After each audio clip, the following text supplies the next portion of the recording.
16 कारण भावनाओं में कल हम सब ने शक्ति के अनुसार त्याग हम करें। आचार्य श्री जी ने कहा ना, तरण नहीं वितरण के बिना भूयो मरण। बार बार जन्म मरण हम कर रहे हैं, कारण एक, वितरण नहीं किया। संसार में जहाँ पर स्वीकारता है, स्वीकार किया, वहाँ छोड़ने को भी कहा गया। यदि हम श्वास भीतर लें और बाहर नहीं छोड़ें, क्या हालत होगी? क्यों? यदि आहार करें और निहार न हो, समस्या खड़ी हो जाएगी। इसलिए त्याग पहले है। जहाँ पर ग्रहण है वहाँ त्याग है। इसलिए त्याग करना अति आवश्यक। कल अपन ने उसी की बात की थी। आज जब व्यक्ति सब कुछ त्याग कर देता है तो उसके बाद में हल्का हो जाता है। आपको हल्का होना है या भारी होना है? हल्का होना है। तो धीरे धीरे हम ये नहीं बोलेंगे आप सब कुछ त्याग कर दो, लेकिन कुछ तो करो। आंशिक, जिसको दान कहते हैं, त्याग नहीं तो दान सही, वो तो करें। जब व्यक्ति दान और त्याग करता है, अपने आप को हल्का महसूस करता है, और हल्का होना ही तो तप की ओर जाना है। आज उसी शक्ति तस तप, उसकी बात अपने आप को करना है, आपको और हमको, कि ये मनुष्य जीवन मिला है और इसमें भी जैन कुल जैन पर्याय मिली, श्रावक कुल पर्याय मिली, उसमें भी देव शास्त्र और गुरु, सच्चे देव शास्त्र गुरु का सानिध्य मिला। तो फिर हमें आगे धीरे धीरे एक एक कदम बढ़ाना चाहिए। इच्छाओं को निरोध यानी रोक देना ही तप कहलाता। इच्छा निरोध तप है, ये तत्वार सूत्र में आया है। और बिना तपे माटी में भी पानी को धारण करने की क्षमता नहीं आती है। इसलिए तपना तो होगा। आज तपो तो और कल तपो तो, है ना? आप देख लीजिए, पाषाणेषु यथा हेमम, दुग्ध मध्ये यथा घृतम, तिल मध्ये यथा तेलम, देह मध्ये यथा शिव। परमानंद स्तोत्र की कारिका याद आई कि पाषाण में सोना है, हेम यानी सोना, और दुग्ध मध्य यथागतम, दूध के मध्य घी है। नजर आ रहा है? बोलो, है उसी में। तिल मध्य यथा तेलम, तिलों के मध्य तेल है, लेकिन पेलने के पहले नहीं निकलता। तेल कब निकलता है? जब उसको पेलो। इसी तरह ये तीन उदाहरण दिए हैं। चौथा फिर आचार्यों ने कहा है, देह मध्य यथा शिव है। इस देह के मध्य भी शिव है, परमात्मा है, सिद्ध है, अनंत शक्ति धारक वह आत्मा है। उसको हमें प्राप्त करना है तो निश्चित रूप से वह तभी प्राप्त होगा जिस तरह से पाषाण में से सोना प्राप्त होता है, दूध में से घी प्राप्त होता है, और तिल में से तेल प्राप्त होता है। अपने आप को परमात्मा बनाने के इन गुणों की चर्चा तो हम कर रहे हैं। तीर्थंकर प्रकृति का बंद करने वाली ये भावनाएं, जिसमें आज तप भावना की आप सबके बीच में अपन चर्चा हो रही है, लेकिन थोड़ी सी भी सुविधा में कमी हो जाए तो फिर देखो, तिल का ताड़ बनाते देर नहीं लगती, पूरे घर को हम उठा लेते हैं सिर पर। और सुविधा जहां है वहां पर प्रमाद है, वहीं पर कसाय और पाप भी है। इसलिए सुविधा का त्याग करो, हमें सुविधा छोड़ना है।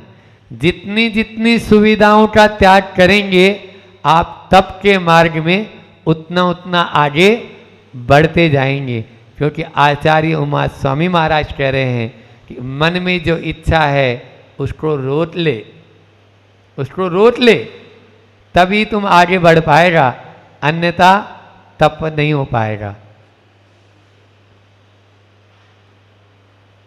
जैसे अकेले नाव में पानी आना रोक दिया, लेकिन जो पुराना पानी उसको उलीचना भी है ना।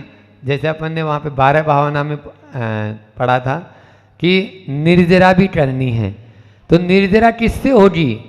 आपने त्याग तो कर दिया, लेकिन जो पुराना अकाउंट में डला है उसको कैसे निर्जरित करोगे?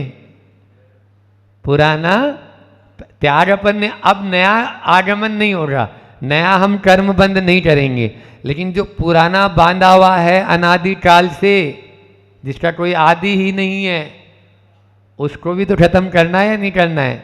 उसको यदि खत्म करना है तो कैसे हो सकता है? तब से पहली सबके होए नहीं कुछ सरे काम तेरा, और दूजी करे जो उद्यम करके मिटे जगत फेरा। इस संसार का, इस संसार से, इस जगत से यदि फेरा आपको मेटना है, बोले महाराज हम तो फेरे के चक्कर में ही रहते हैं, हम तो बस फेरे कैसे हो जाएं, है ना? तो बस वो फेरे वाले चक्कर में रहेंगे तो फेरे ही होते रहेंगे। हाँ, इतना जरूर बोल देता हूँ कि प्रभु की परिक्रमा करेंगे, तीर्थ क्षेत्रों की परिक्रमा करेंगे, गुरुओं की परिक्रमा करेंगे, तो आपका जगत का फेरा मिट सकता है।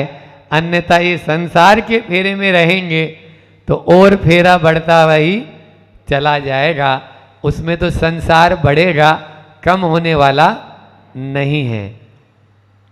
बात है तप की, तो तपस्या कैसे करना है सब जानते हैं। 12 प्रकार के तप होते हैं, 6 बाहरी तप होते हैं, 6 अंतरण तप होते हैं। उनकी चर्चा अभी मैं नहीं कर रहा हूँ। अपने पास में जितना समय है उसमें कम समय में ज़्यादा बात कर लें तो अच्छा है, ठीक है ना?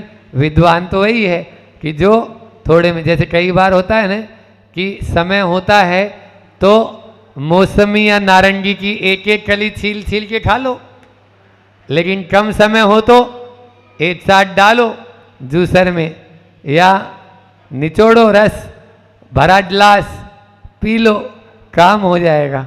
इसी तरह से अपन तो प्रतिदिन रस वाली ही चर्चा चल रही है कि थोड़े समय में एक एक भावना, क्योंकि ये तो पूरे पूरे एक एक शास्त्र जी लिखे हुए हैं, इन पर एक एक शास्त्र जी एक एक भावना पर लिखे हुए हैं, तो बहुत लंबा चौड़ा विषय है।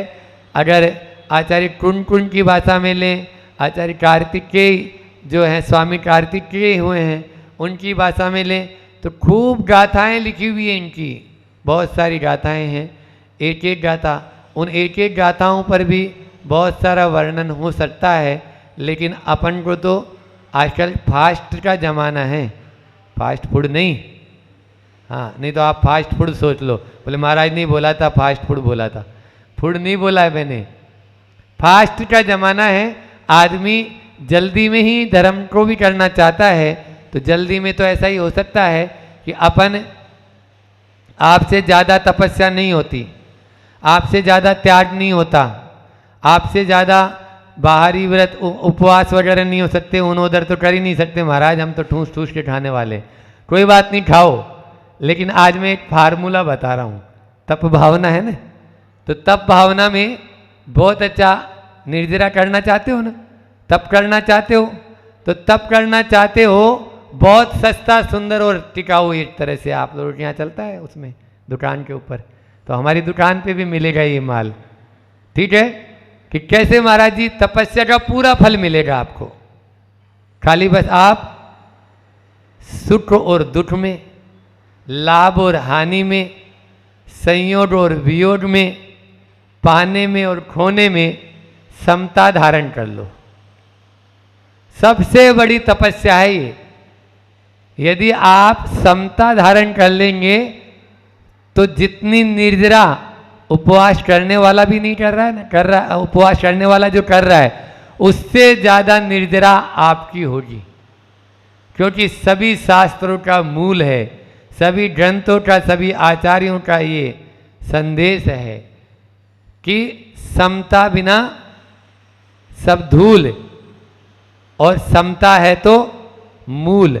आपने मूल को पकड़ लिया, इसलिए हमेशा आप घर परिवार में भी अपन रहते हैं तो समता सबसे बड़ी जो है पूंजी है अपनी, और यही तप का मूल है। तपस्या का मूल यही है। केवल मात्र शरीर को या तन को सुखाना तपस्या नहीं है। मासोपवास आचार्य श्री का है ना, उसमें उस दिन पढ़ा था, मासोपवास करना तन को सुखाना, आतापनादि तपना तन को तपाना, सिद्धांत का मनन चिंतन ओ मौन धरना, ये व्यर्थ हैं श्रवण के बिन साम्य पाना। बिना साम्य के ये सब व्यर्थ हैं, इसलिए समता भाव को पहले धारण करना होगा। एक बार ऐसा हुआ, मंदिर में आपके यहाँ थी ना बारादरी, तो मंदिर में दिन में कोई नहीं आता, मतलब कम लोग आते हैं, तो सामने प्रतिमा है और बारादरी में अच्छे सुंदर सुंदर पिल्लर थे, स्तंभ। अब फिर से उससे भी बढ़िया अच्छे स्तंभ बनेंगे, ऐसा नहीं सोचना अरे वो तो, हाँ अब तो नक्काशी वाले बनेंगे बढ़िया, जिसमें बिल्कुल गढ़े हुए कि आप भी सोचेंगे कि ये कहाँ चतुर्काल का मंदिर तैयार हो गया। तो ऐसा वो मंदिर में कोई नहीं था उस समय, खाली था। तो स्तंभ जो है, इंग्लिश में पिल्लर बोलते हैं, स्तंभ जो है वो प्रतिमा से बोलता है कि तेरा और मेरा वंश एक, अंश एक, तुम जहां से आई वहां से ही मैं निकला, फिर भी लोग आते हैं और तुम्हारे चरणों में शीश नवाते हैं, कुछ चढ़ा के जाते हैं, और मेरी हालत देखो, जो आता है भैया की तरह टिक्के जैसे हमारे दिव्यांश भाई टिक्के और बैठ जाते हैं, टिक्के और बैठ जाते हैं, मेरा सहारा सिरहाना ले लेते आराम से, जैसे तो कोई पीछे यानी तकिया लगा रखा हो। प्रतिमा ने कहा भाई इसमें दोष आपका स्वयं का है। हाँ क्यों नहीं, तुम्हारे चरणों में तो रोज फूल चढ़ते हैं, पुष्प चढ़ते हैं, रोज अर्घ्य चढ़ता है, लोग चढ़ाते हैं, इसलिए तुम जो है पक्ष ले रही उनका। बोले नहीं, पक्ष नहीं, याद करो उस दिन को जिस दिन खान में अपन दोनों साथ थे, शिल्पी आया था, शिल्पी आया था। उस समय वो तुम्हें भी ले जाना चाहता था, लेकिन तुमने आनाकानी की और एक तरफ रहे, और मैंने समर्पण कर दिया शिल्पी के चरणों में। इतना ही नहीं, उसने अपने बड़े बड़े शब्बलों से उठा के गाड़ी में डाला, ले जाके अपनी वर्कशॉप कार्यशाला में ले जाके पटक दिया। मैंने उस समय एक बार तो यही सोचा, अरे मैं कहाँ आ गया, अब क्या होगा मेरा, अब क्या भविष्य है। लेकिन शिल्पी की आंखों में झांक कर मैंने देखा तो मुझे अपना भविष्य नजर आया कि जरूर ये शिल्पी आज मुझे यहाँ लाके पटक दिया अंधेरे में जहाँ उजाला भी नहीं है, लेकिन जरूर इसकी आंखों में जो प्रेम वात्सल्य, झलक रहा है, उससे मेरा कल्याण होने वाला है। मेरी छाती पर चढ़ गया और चढ़कर लगा तराशने, छीनी और हथौड़ी की मार करने लगा। मुझे इतनी पीड़ा हुई, लेकिन फिर भी मैंने उफ नहीं कहा, क्योंकि शिल्पी की आंखों में प्यार नजर आ रहा था, मेरा उद्धार नजर आ रहा था। वो मेरे में से जो अंश थे, उन अंशों को धीरे धीरे बाहर, विकार थे, उन विकारों को धीरे धीरे बाहर करता गया। उन शरीर के सारे जो दुर्गुण थे, उन दुर्गुणों को बाहर करता गया और मेरे अंदर में एक सुंदर आकार नजर आने लगा। धीरे धीरे धीरे धीरे और उसने तराशना शुरू किया और छोटे छोटे औजार से भी जो और मेरे में दुर्गुण रह गए थे, उनको भी बाहर निकाल दिया। एक सुंदर प्रतिमा का आकार मैंने जो ले लिया, और सबसे पहले उसी शिल्पी ने मेरे चरणों में प्रणाम किया जिसने मुझे बनाया। सबसे पहले उसी शिल्पी ने मुझे प्रणाम किया जिसने मुझे बनाया। तब लगा कि मेरा जीवन सार्थक हो गया। इन्हीं शिल्पी के कारण आज मेरा जीवन पूजनीय बना है, पूज्य बना है। यदि आप सब भी पूज्य बनना चाहते हो तो समर्पण कर दो माँ जिनवाणी को, देव को, शास्त्र को, गुरु को, अपने आप को समर्पित कर दो। आप देखो अंदर में जो दुर्गुण है वो दूर होते जाएंगे और आपके भीतर भी एक नया आकार नजर आएगा। एक वही प्रभु का, वही तीर्थंकर का आकार नजर आएगा। समय अपनी गति से बढ़ रहा है, इसलिए अपने आप को देखो, शक्ति की अभिव्यक्ति तभी होती है जब हम समर्पण करते हैं, और प्रतिमा तभी बन पाती है जब उसमें से विकार दूर हो जाते हैं। सभी समस्याओं का समाधान है तपस्या। तपस्या को अंगीकार कर लो, सब समस्या खत्म हो जाएगी। इसलिए उसमें भी समस्या और तपस्या।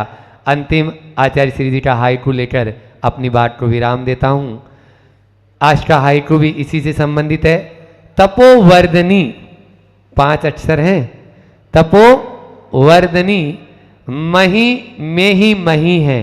थोड़ा सा अर्थ गूढ़ है, लेकिन हाइकू ले रहे हैं तो गुरु जी का चिंतन ऐसा चिंतन नहीं रहता कि उतला चिंतन तो उनका है ही नहीं, भीतर से निकलता है और सीधे, हाँ, तो इसलिए उनके भीतर से यह निकला। तपोवर्धनी मही में ही मही है, स्वर्ग में नहीं, स्वर्ग में नहीं, स्वर्ग में नहीं है।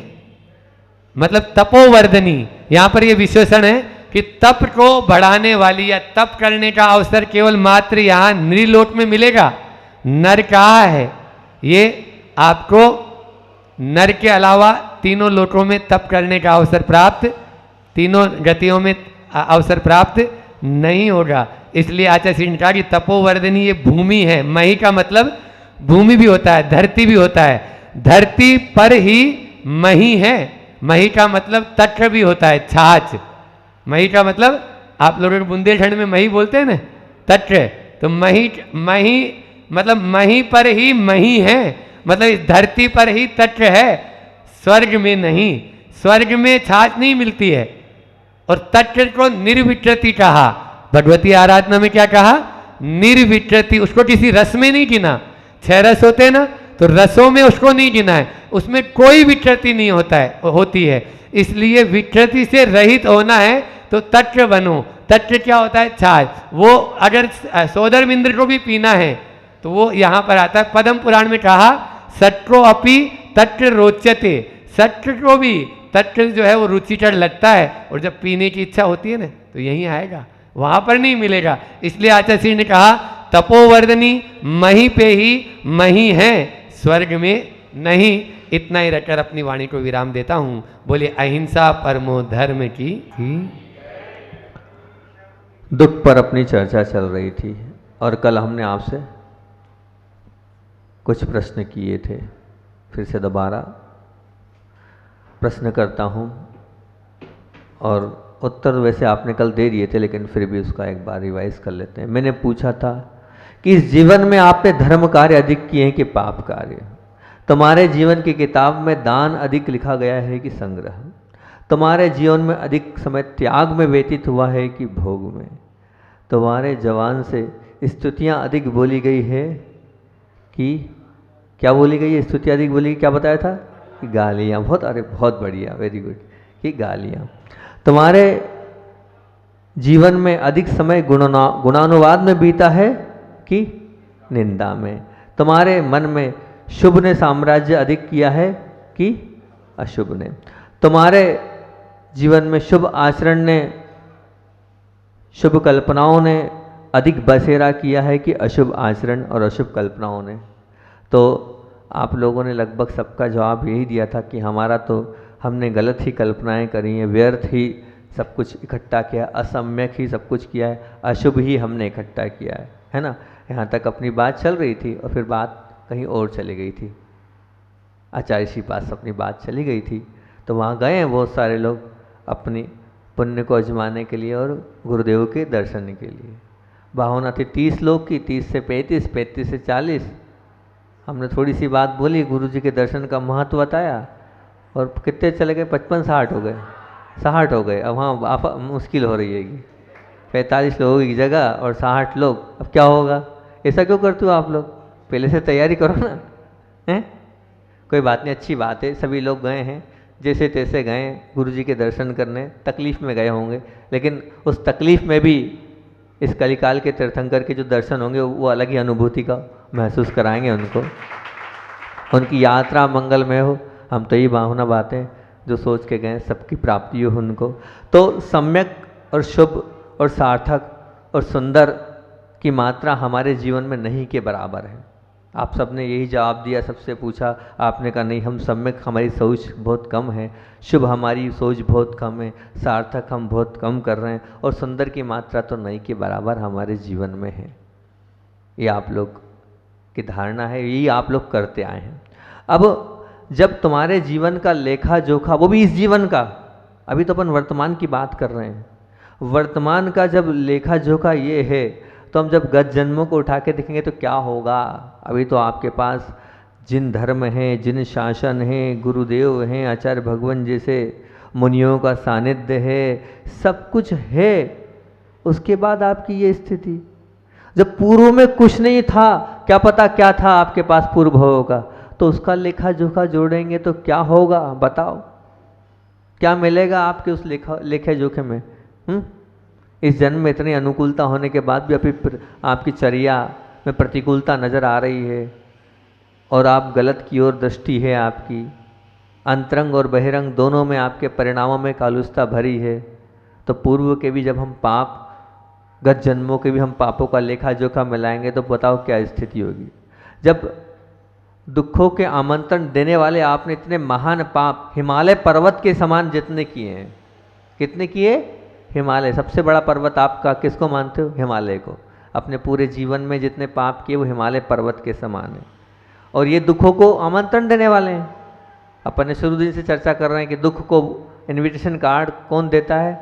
तो वो देते हैं हमारे पाप, हमारे द्वारा किए गए पाप ही दुखों को बुलाते हैं। यू आर वेस्ट मुल्क, आइए, आपका स्वागत है। तो आप जो पाप कर रहे हैं वो दुखों को बुला रहे हैं। और सुखों को आमंत्रण देने वाला धर्म है वो कितना? राई के दाने के बराबर। कितना किया आपने? राई के दाने के बराबर आपने पुण्य के काम किए, अच्छे काम किए। ये जब वास्तविकता है, फिर आप ये नहीं कहो कि मुझ पर इतने सारे दुख क्यों, ये भूल जाओ और ये पूछो मत मुझ पर इतने दुख क्यों। पर ये वाला आपका प्रश्न नहीं होना चाहिए। क्या ये पूछना बंद कर दो कि मैं सीधे रास्ते पर चलता हूँ, उसके बावजूद भी मुझे इतने सारे दुख क्यों। और शुरू कर दो अब उल्टा ये पूछना कि मैं इतना गलत कार्य करता हूँ, हमेशा गलत रास्ते पर चलता हूँ, फिर भी मेरे जीवन में इतने कम दुख क्यों हैं। ये पूछना चालू करो। आप क्या पूछना चालू करना है? ये नहीं पूछना है आपको। आपने सब प्रश्नों के जवाब दिए हैं और साहब आपने स्वीकार किया है। आज अपन बहुत जल्दी में कल बहुत अच्छे से एक एक को समझा के पूछा था और आपने सबने कहा था हाँ ये ठीक है, हम क्या हैं, हम गलत ही हैं, हम कहाँ हैं, हम व्यर्थ ही है, हमारी सोच क्या, हमारी असम्यक सोच ही, हम अशुभ में ही हैं, है ना। कल अपनी यहीं तक चर्चा हुई थी। जब अब आप ये पूछो कि गलत रास्ते पर बहुत चला हूँ, फिर भी उसके बाद फिर भी मुझ पर इतने दुख कम क्यों हैं, इतने दुख कम क्यों हैं। मन की एक बहुत बड़ी कमजोरी है।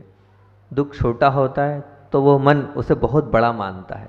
छोटा सा दुख है परंतु उसको बहुत बड़ा मानता है। और तो दुख कम हो तो उसे ज़्यादा लगने लगते हैं, थोड़े भी दुख हो उसको क्या लगते हैं, ज़्यादा। अरे बहुत ज़्यादा दुख होगा मेरे जीवन में, इस प्रकार के दुख हैं कि मैं सहन भी नहीं कर पा रहा हूँ।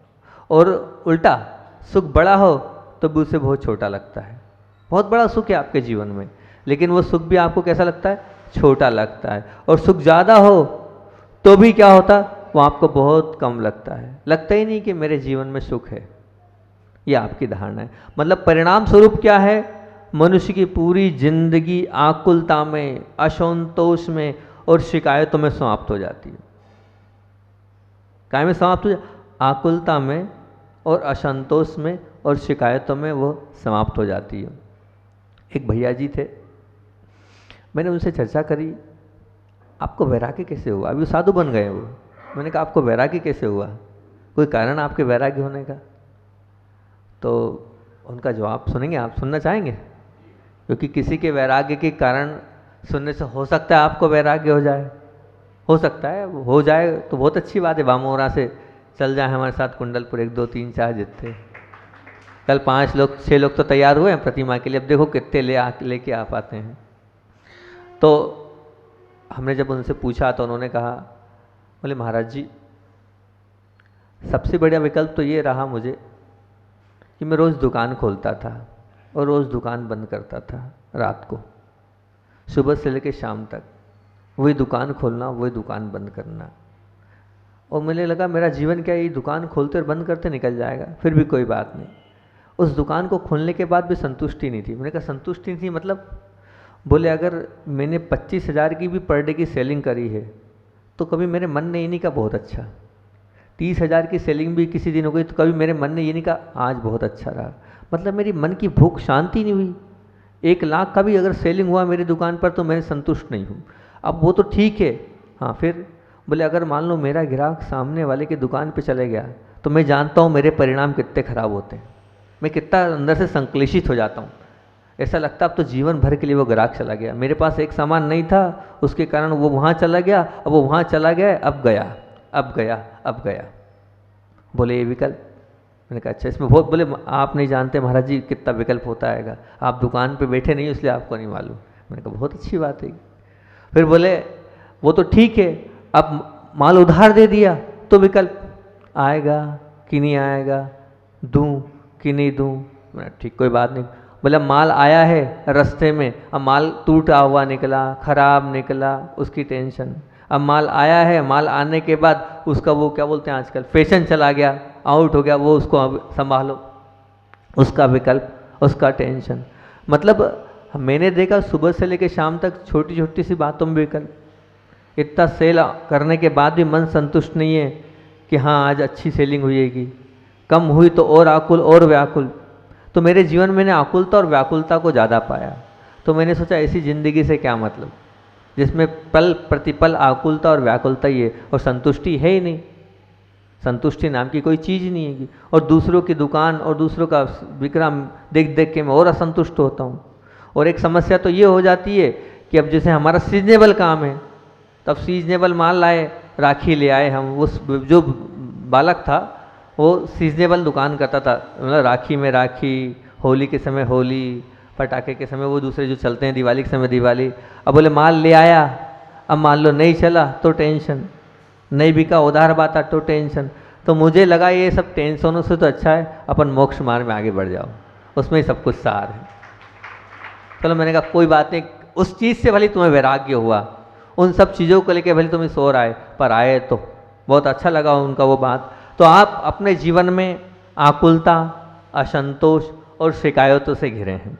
और वास्तविकता ये है कि सुख वहाँ होता है जहाँ धन्यवाद का भाव होता है। कहाँ होता है सुख? सुख वहाँ होता है जहाँ धन्यवाद का भाव होता है। 24 घंटे शिकायत जहाँ होती वहाँ सुख कभी नहीं होता है, वहाँ शांति कभी नहीं मिलेगी, वहाँ प्रसन्नता कभी नहीं मिलेगी, वहाँ मस्ती का अनुभव आप कभी नहीं कर सकते, कभी नहीं कर सकते। मुझ पर इतने सारे दुख क्यों हैं? यह शिकायत के भाव हैं आपके कि मेरे जीवन में इतने सारे दुख क्यों, ये शिकायत के भाव हैं। पर मुझ पर इतने कम दुख क्यों, ये धन्यवाद के भाव हैं कि मुझ पर इतने कम दुख में धन्यवाद की भाव। एक आपको एक बहुत अच्छा सूत्र देता हूँ, अगर ये सूत्र आप अपने जीवन में उतार लेंगे तो हो सकता है आप बहुत आगे बढ़ जाएं और अपने जीवन में उन कठिन परिस्थितियों में भी आपके अंदर समता परिणाम आ जाए। जब भी आपके जीवन में दुख आए तो इस सूत्र अपना लेना। क्या सूत्र अपनाना? कल्पना से परे इस सूत्र को अपना लेना कि जो दुख आया है वो आने वाले समय में मेरे लिए सुख का एक तोहफा लेके आया है। जो दुख आया है आने वाले समय के लिए मेरे लिए एक सुख का तोहफा लेके आया है। उन दुखों को अगर मैंने समता से सहन किया तो निश्चित आगे बहुत कुछ मिलना है। और जो दुख मिला है वो बहुत कम मिला है, जो दुख मिला है बहुत कम मिला। जैसे आपके सामने एक उदाहरण देता हूँ। एक सज्जन शहर गए अपने मित्र से मिलने, गांव के थे वो। अब उस जब यहाँ जैसे बामोरा के आप हैं और मान लो इंदौर चले गए आप, तो वो अपने मित्र से मिलने गए। अब मित्र बाज़ार में ले गए, बाज़ार में लेके गए तो जब घूमने बाज़ार में गए तो हुआ ये कि पीछे से एक ट्रक ने टक्कर मार दी। ट्रक ने टक्कर मारी तो जैसे ट्रक ने टक्कर मारी तो जो सज्जन थे उनको लग गई। लग तो गई, खून भी आ गया। खून आने के बाद जैसे ही उस साइकिल से टक्कर मारी, कोई बहुत बड़ी चीज़ से टक्कर नहीं मारी, लेकिन फिर भी खून आ गया क्योंकि टक्कर ऐसी मारी कि वो गिर गए तो घुटने में लग गई और खून भी आने लगा। परंतु जिस साइकिल वाले ने टक्कर मारी थी, जैसी उस पर निगाह पड़ी वैसे ही वो बड़े प्रसन्न हो गए। और प्रसन्न होने के साथ वो उसके पास पहुँचे। जो साथ में गांव से मित्र जो था वो इस नज़ारे को देख रहा था, वो बड़े प्रसन्न। वो ये क्या है, टक्कर लग गई, खून आ गया और ये बड़े प्रसन्न हैं। कुछ समझ में नहीं आ रहा है, इनके चेहरे पे हंसी आ रही है कि कोई बात नहीं। अभी वहाँ गए, उनने कहा लगता है हंसी तो नहीं आ रही, 2-3 जमा के देंगे उसको, और क्या है, हंसी नहीं है, ये हंसी के पीछे कुछ ना कुछ राज है। तो वहाँ गए, वो भी साथ साथ उनके गए और उन्होंने कहा बहुत बहुत धन्यवाद। बोले क्या बोला? बहुत बहुत धन्यवाद आपका। कुछ नहीं, थोड़ी सी लगी, बहुत बहुत धन्यवाद। हम संसारी प्राणी कहाँ जा रहे हैं? इन आँखों का प्रयोग कहाँ कर रहे हैं? गलत चीज़ों में कर रहे हैं, जहाँ नहीं करना चाहिए। उन गलत वासना के प्रति हम झुक रहे हैं, उसके माध्यम से हम नहीं, मन की मारी, मतलब हम कर तो नहीं रहे हैं लेकिन मन से हमने देखा और पाप कर लिया, और भाव तो कर ही लिए हमने, और उन भावों के माध्यम से हमने पाप तो कमा ही लिया। पाप के भागी तो हम बन ही गए। तो अपने मन को अपने पास रखेंगे तो हो सकता है हम अपने जीवन में और आगे बढ़ जाएं। समय अपना हो रहा है। अब आचार्य श्री को सुनना है, 2 मिनट बचे हैं अपने पास शायद, है ना। 2 मिनट में अपनी आचार्य श्री की बात को रखकर विराम देता हूँ। लेकिन हाँ, एक बात और आई थी मेरे पास, पहले उसको कर लेते हैं, फिर आचार्य श्री की बात समय मिला तो कर लेंगे। बाई जी से चर्चा हुई। बाई जी ने कहा था आचार्य भगवान के निजानुभव शतक लिखा है, उस निजानुभव शतक को पढ़ना चाहिए और कम से कम 1-1, 2-2 गाथाओं का चिंतन करना चाहिए। बहुत अच्छा है और बहुत रस लिखा है। बाई जी की विशेष मांग थी और यहाँ मेरे पास लाके भी किसी ने दे दिया बिहार मंत्री जी ने कि ये निजानुभव शतक है। तो आप लोगों की इच्छा होगी तो 1-1, 2-2 कारिका अपन इसकी भी पढ़ सकते हैं, और पढ़ने के बाद आपको कुछ लगता हो उसमें कुछ समझना है तो समझ भी सकते हैं, ठीक है ना। एक कारिका से प्रारंभ करते हैं, फिर जैसा अनुकूल होगा वैसा करते चले जाएंगे। और अगर आपको लगता है तो इसको आप सामायिक में भी चिंतन कर सकते हैं। बाई जी का कहना है कि ये आत्मा से बात करना हो तो निजानुभव शतक से आप बात करो, तो आत्मा से आप बात कर सकते हो। आचार्य श्री ने अपने जीवन का पूरा निचोड़ इस शतक में लिखा है, जिससे आप शुद्धोपयोग की भूमिका की ओर जा सकते हो। तो आज पहला करते हैं, उसके बाद फिर आचार्य श्री की बात कर लेंगे। बसंत तिल का छंद है ना। जो जानते सकल लोक तथा आलोक, नामान यान परिरूढ़ सदा अशोक, ऐसे महेश वृषभेश प्रभु जिनेश, रक्षा करे मम मुझे सुख दे विशेष। आज एक कारिका पढ़ते हैं, फिर कल से जैसा भी होगा देख लेंगे। आचार्य श्री की बात को यहाँ पर इसका और अर्थ हम बता दें। यहाँ पर आचार्य श्री ने महेश, विशेष और सभी भगवानों को यहाँ पर नमस्कार किया है। तो बात चल रही थी गुरुदेव के ऊपर, बीना बारा की बात है कि बीना 12 में आप लोगों को मालूम है गौशाला खुली है शांति धारा। तो शांति धारा गौशाला खुली तो उस गौशाला को लेके अनेक अजैन बंधु भी गुरुदेव के दर्शन के लिए आए और आचार्य ने बहुत समय दिया, क्योंकि आचार्य को एक अंतरंग से भावना थी कि जो गायें हैं उन गायों का संरक्षण होना चाहिए और गाय निरुपयोगी नहीं है, उसके माध्यम से भी बहुत कुछ हो सकता है। इस भाव से आचार्य भगवान ने वहाँ पर देवोदय वहाँ पर कौन सी शांति धारा एक संस्थान खोला है जिसमें गाय के दूध आदि से पूरे घी है, दही है, दूध है और भी जितने प्रोजेक्ट हैं वो तैयार हो रहे हैं। उसी बीच एक श्रावक आए जो अजैन बंधु थे, सब लोग लेके आए और वक्तव्य शैली में बहुत प्रमुख थे। हालांकि आचार्य श्री के पास जाकर अच्छों की बोलती बंद हो जाती है ना। वहाँ बोलना है ना अपने आप में बहुत टेढ़ी खीर है। बहुत जो प्रखर वक्ता है वही वहाँ बोल पाता है।